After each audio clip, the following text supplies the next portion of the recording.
Upang masiguro na makakapagbagong buhay ang mga inmates ng Tarlac Provincial Jail sa oras na sila'y makalaya, nagsagawa ng mga religious activity at livelihood training ang pamunuan ng bilangguan para matulungan ang mga preso roon. May report si Aser Bulanadi.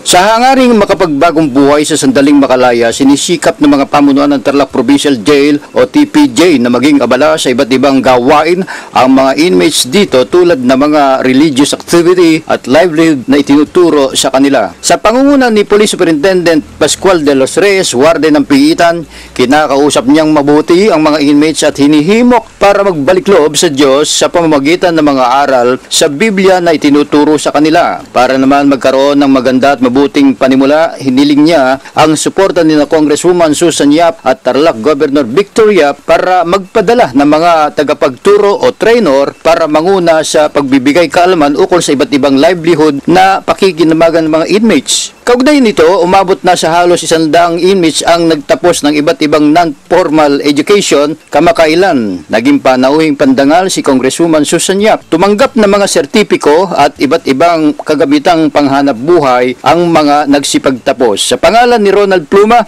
Aser Bulanadi para sa Eagle News, I am one with 25.